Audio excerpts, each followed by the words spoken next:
तेजस्वी यादव अभी कल तक उप मुख्यमंत्री थे, वहां से झटक कर नीतीश कुमार ने किनारे लगा दिया, तब उनको जनता का याद आ रहा है। ऐसा नहीं है कि एक दिन रैली करने चले गए, एक दिन चुनाव लड़ रहे हैं। इनका दम नहीं है कि एक पंचायत या एक गांव में बिना सुरक्षा के, बिना अपने लाभ का दल बल के एक गांव में ये लोग चल के दिखाए। नीतीश कुमार से झटका खाने के बाद तेजस्वी यादव को जनता की याद आई है। देखिए, ऐसा हम नहीं कह रहे हैं, बल्कि ये बातें कही हैं जन सुराज के सूत्रधार प्रशांत किशोर ने। नमस्कार, हमारा नाम है समरीन और आपने देखना शुरू कर दिया है लाइव सिटीज। देखिए, आपको मालूम है कि 17 अगस्त से तेजस्वी यादव यात्रा पर निकल रहे हैं और इसको लेकर प्रशांत किशोर ने तेजस्वी यादव पर जोरदार हमला किया है। और देखिए, आपको बता दें कि इतना ही नहीं, प्रशांत किशोर ने मुख्यमंत्री नीतीश कुमार को भी खुली चुनौती दे दी है। क्या कुछ कहा है प्रशांत किशोर ने, सबसे पहले आप उनको सुनिए। तेजस्वी यादव अभी कल तक उप मुख्यमंत्री थे, वहां से झटक कर नीतीश कुमार ने किनारे लगा दिया, तब उनको जनता का याद आ रहा है। प्रशांत किशोर का कोई दल नहीं है। प्रशांत किशोर वोट नहीं मांग रहे हैं। प्रशांत किशोर ये नहीं कह रहे हैं कि हमको जिताकर मुख्यमंत्री बना दीजिए। प्रशांत किशोर ये अभियान चला रहे हैं बिहार की जनता को ये बताने के लिए कि तुमने सबकी चिंता की, तुमने जात की चिंता की, तुमने राष्ट्रवाद की चिंता की, तुमने विचारधारा की चिंता की, तुमने सामाजिक न्याय की चिंता की, तुमने लालू यादव की चिंता की, उनके बच्चे की चिंता की, तुमने मोदी की चिंता की।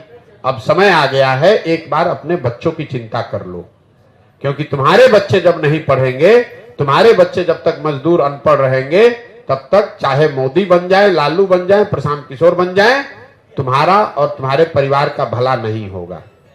तो पदयात्रा के उद्देश्य में फर्क है।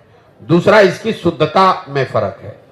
ये पदयात्रा है तो हम 17-18 महीने से घर परिवार छोड़कर पदयात्रा ही कर रहे हैं। ऐसा नहीं है कि एक दिन रैली करने चले गए, एक दिन चुनाव लड़ रहे हैं। 18 महीना से घर परिवार छोड़कर पदयात्रा ही कर रहे हैं, गांव में ही रहते हैं। आप देख रहे हैं, यहाँ आपसे भी मिलने आए हैं तो किसी होटल सर्किट हाउस में नहीं गए हैं।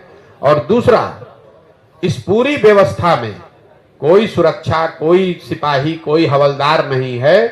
गांव गांव पैदल ही जाते हैं। कोई भी व्यक्ति जो चाहे वो आकर मिल सकता है, बात कर सकता है, धक्का दे सकता है, गाली दे सकता है, आशीर्वाद दे सकता है।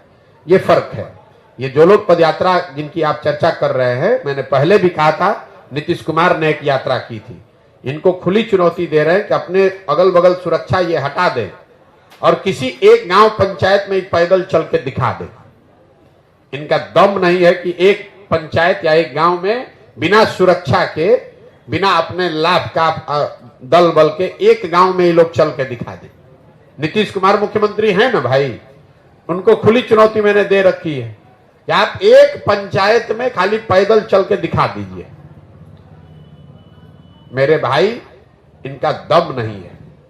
हम 18 महीना से गांव में ही चल रहे हैं, बिना किसी सुरक्षा के चलते हैं, सरेह में ही सोते हैं और 18 महीना से कर रहे हैं।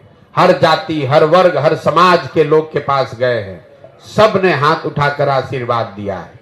सब ने कहा कि नहीं, जो आप प्रयास कर रहे हैं वो ठीक है।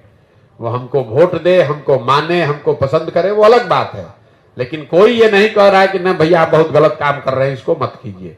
जिस गांव से भी गए हैं वहां पर लोगों ने यही कहा, ना भैया प्रयास तो आप ठीक कर रहे हैं, बात ठीक कर रहे हैं। तो सुना आपने कि प्रशांत किशोर ने क्या कुछ कहा है तेजस्वी यादव पर, कैसे हमलावर दिख रहे हैं प्रशांत किशोर, वो भी आपने देखा है। और आपने ये भी देखा है कि नीतीश कुमार को प्रशांत किशोर ने खुली चुनौती दे दी है। क्या कुछ कहा है वो हमने आपको दिखाया है।